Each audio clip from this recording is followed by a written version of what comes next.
In the northeast of India lies a state that may not look like the India you imagine. Here, villages dot mountaintops up to 6,000 feet above sea level. Hinduism, Islam, and Buddhism are not the primary religions, but rather Christianity. And the people themselves look more Southeast Asian, belonging to one of 33 different tribes, each with a distinct culture and dialect. This is the state of Manipur. Manipur is one of the states extreme northeast of India. We are bordering to Myanmar in the east, and part of the south is bordering with Bangladesh. The people here are all mixed. There are all kind of dialects.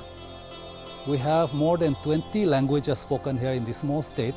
So the place is, one way I can say, it's a very complicated place with so many tribes, so many small groups of people. In the mountain regions, many remote villages are only accessible by steep, narrow dirt roads filled with rocks. The people live a simple life, growing all of their own food and building their own houses. They live in a small hut.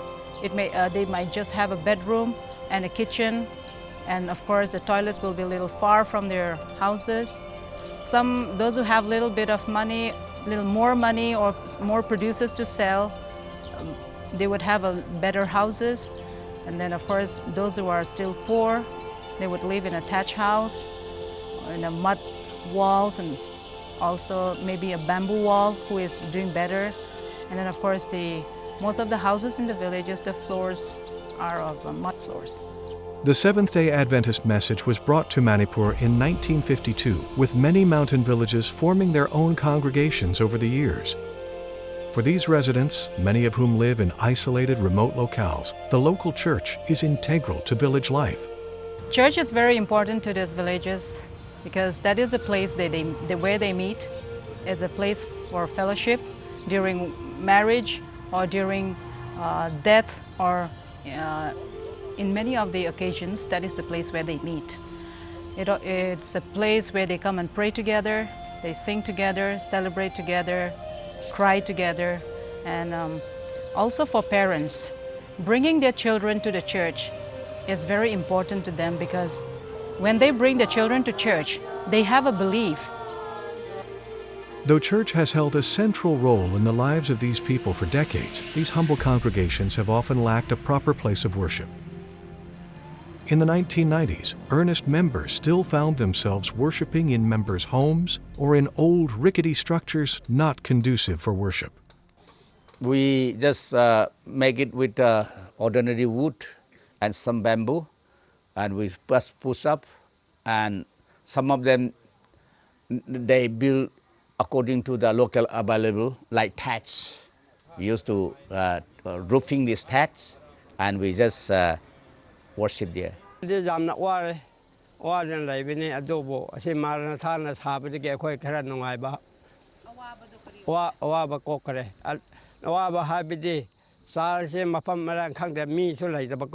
was wooden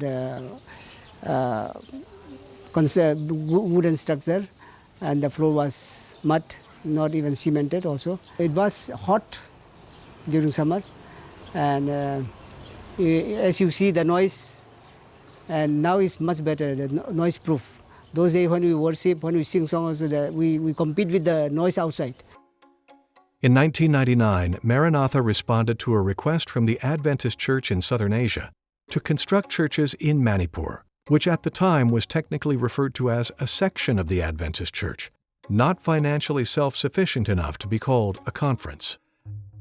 In the 1990s, the Adventist Church, I should say that the people were very few like 4,000, 5,000 people, and our tithe income was very small. We hardly have, every month as a treasurer I used to experience, we hardly have enough money to pay out the monthly salaries. But I think the help that has come through Maranatha Church has helped a lot. As Maranatha constructed new churches across the state in 1999, a distinct shift occurred in the membership. Positive changes in worship environments led to deeper faith and greater giving. Everybody was so happy actually because, as I said, we never expected that we will have such a beautiful church building. So everybody was happy, and we are so thankful to God for the church. We are thankful to the people whom we never knew, who have never known. They gave us this one a free gift, and we are so happy. Because the people were happy, they have a church, and they could go Sabbath, meet together, sing together. Previously, they don't have such facilities. So the tithe and offering improved quite a lot after these 1999 church buildings. Today, the Manipur section has grown into a full-fledged conference, financially self-sufficient, thanks in part to the stability brought by Maranatha church buildings. I think, to my personal view, if Maranatha was not there, we would have been still a section, a mission. Because the encouragement that we receive from the way Maranatha has helped us has really helped our members to be more confident, to be more faithful in attendance. And as you know, if they are more faithful in attendance, their offerings also is more. So in that way, I think it has really helped us. When we come back, Maranatha returns to Manipur in 2022 to build 20 more churches, juggling a myriad of logistical challenges in this beautiful and rugged part of India.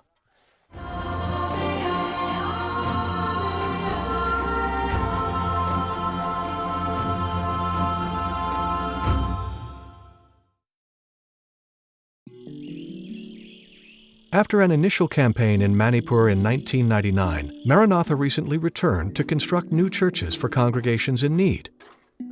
Construction manager Christos Matthew helped to build those first churches in 1999 and has worked all over India since then, coordinating hundreds of projects in various states for Maranatha.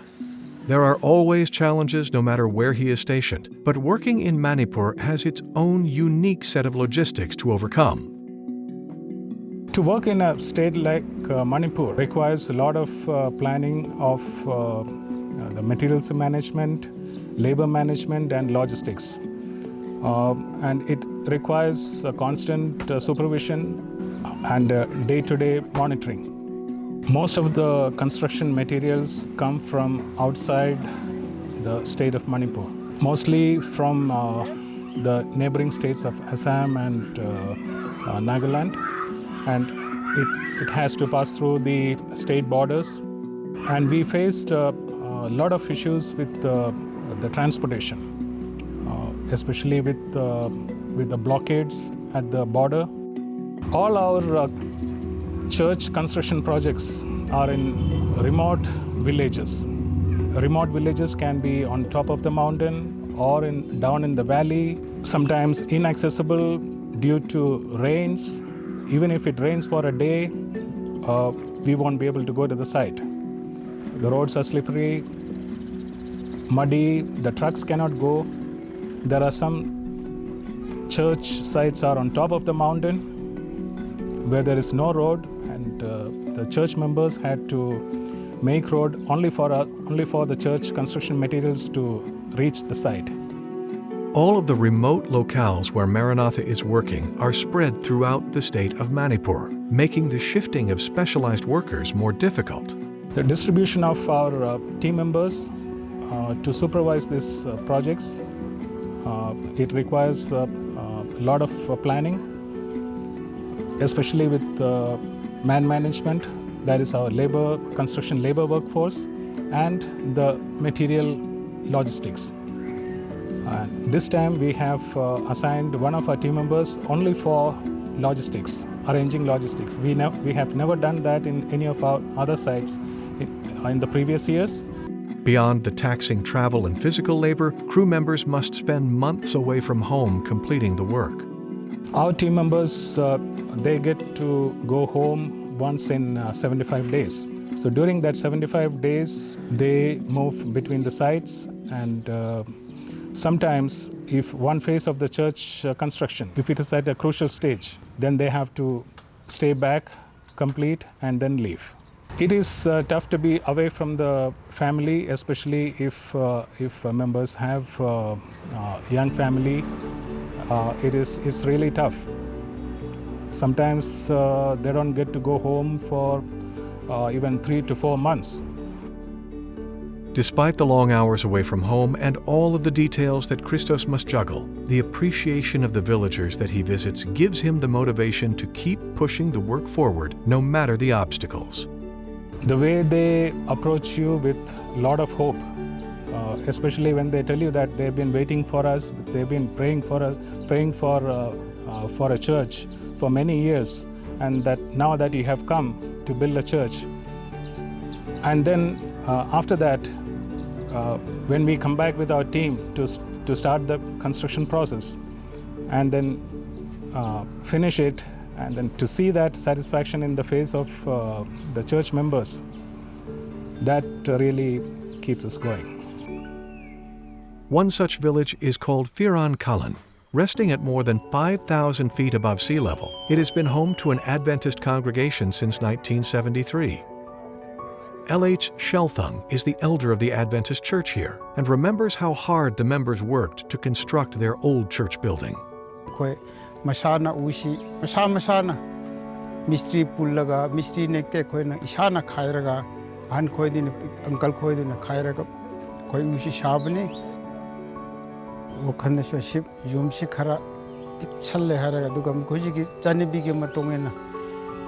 Chegoina shashra han je khalaga dum leibuga.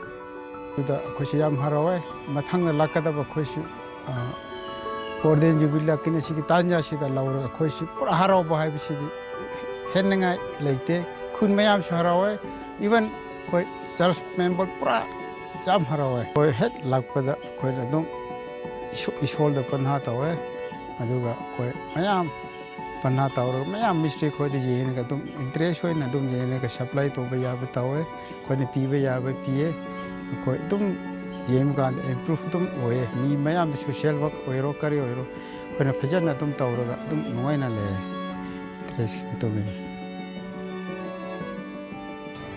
We had our best experience of church construction in these villages because the people are very simple, very helpful, especially during the construction process. They are ready to help in whatever capacity they have, even offering help, manual labor, and helping carrying materials if the materials cannot reach the site.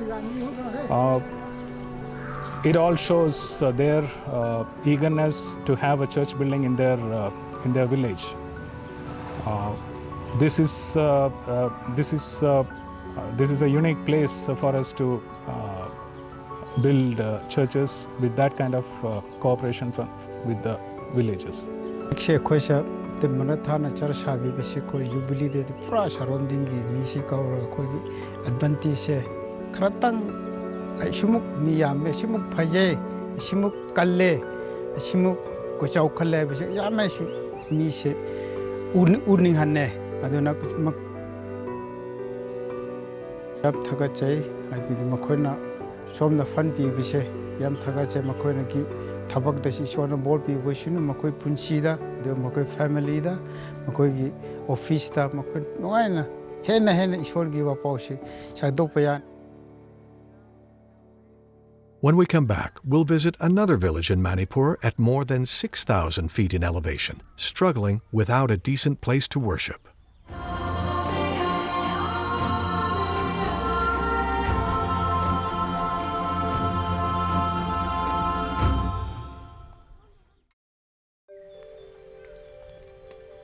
The village of Karasam rests on a mountaintop at more than 6,000 feet high.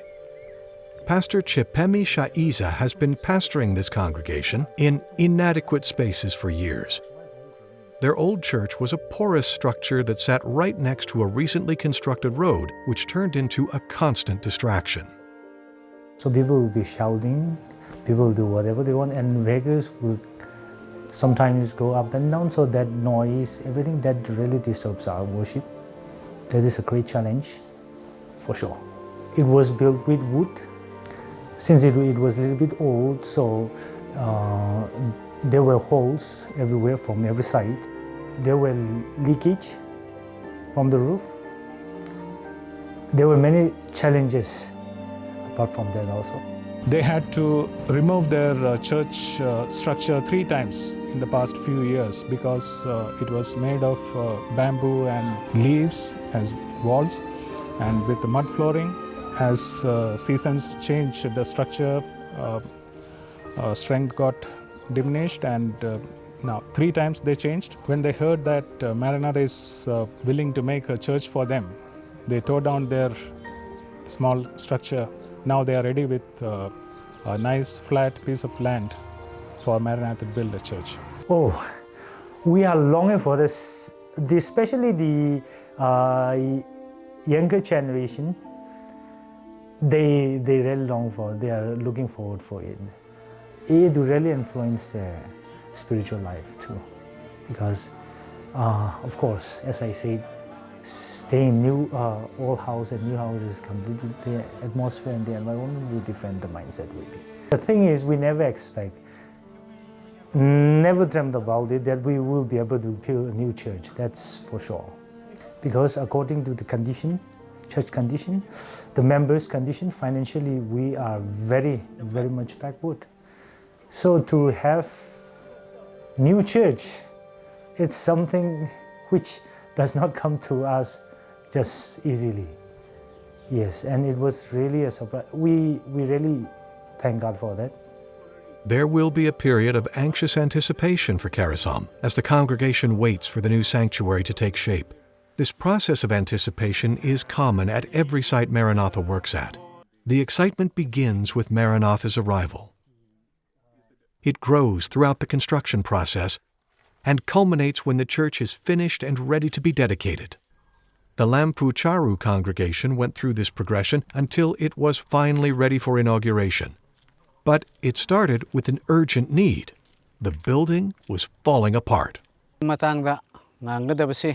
Church aribasi akoina anaubasi karigi pambra haiba matamda akoigi church ki floor akoigi church ki floor do adu pat khraba adum prak tekpa aduna adu shinbasu asi shinba sarupte anaubasi sabana phagadra haina akoina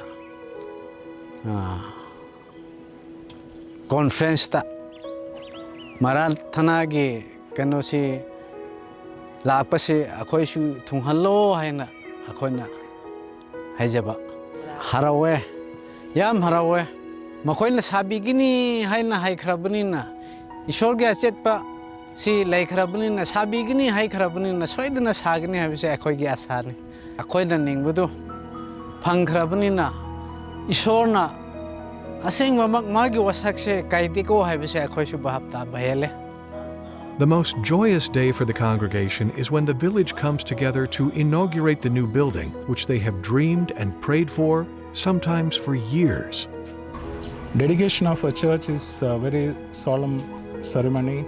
We as a construction team feel very proud of the church building that has come up, and we feel extremely satisfied when we see the happy church members, especially the elderly people who've been waiting for the churches for many years, and children are the future of the church. So when they come for the dedication, when they attend the dedication with their singing and with their joyful attendance, it's very satisfying.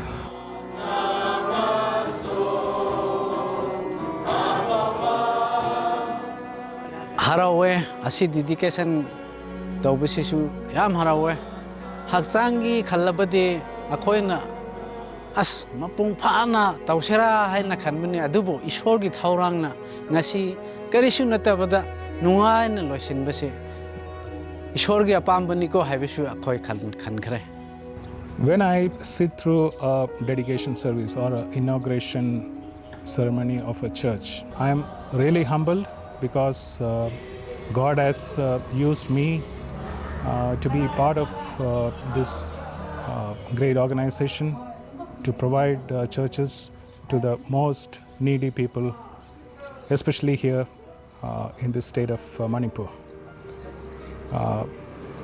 We as a construction team, we are really proud of making these beautiful churches for these needy congregations, and when we see the happiness and satisfaction in their faces, it's really rewarding and satisfying.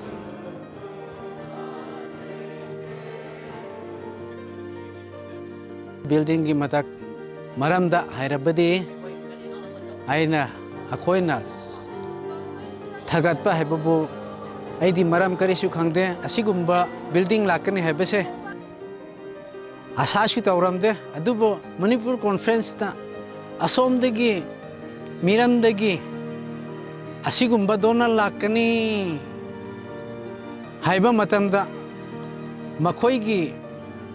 makoina haibadu akoina taba matamda akoishu adugumbado thonghanbiro haina hai kharabadu hujikti thonghanba matamda aduki matik asomdagi mapanlobdagi haise makoina masi lemna pibirakpasidi thagatpa haibabu hainingai leitana thagatle aduga makoigi punsida isorbu makoiga loinaba oisanu makoigi ministry pumnamak sida hojikshu asidagi henna prithibi manung sida makoina tawthokpa ngamsunu isorgi gyan losingdu makoina phangjasunu haibase aigi. Maranatha's return to Manipur more than 2 decades later has been a reminder of God's blessings in the past and the bright future that lies ahead for the Adventist Church in this state. I really cannot express in my words how to thank the Maranatha teams and those donors who have really, with a big heart, they have contributed their money to have a good church here in our field. I think our words is not enough to express thanks for those work that has been done. Only I can say that we, as long as we are here, we will not be able to thank enough. We as a construction team in India, we are extremely grateful to the donors and volunteers and other well-wishers of Maranatha Volunteers International for their continued support, seeing the need of the church here in India. We are extremely grateful.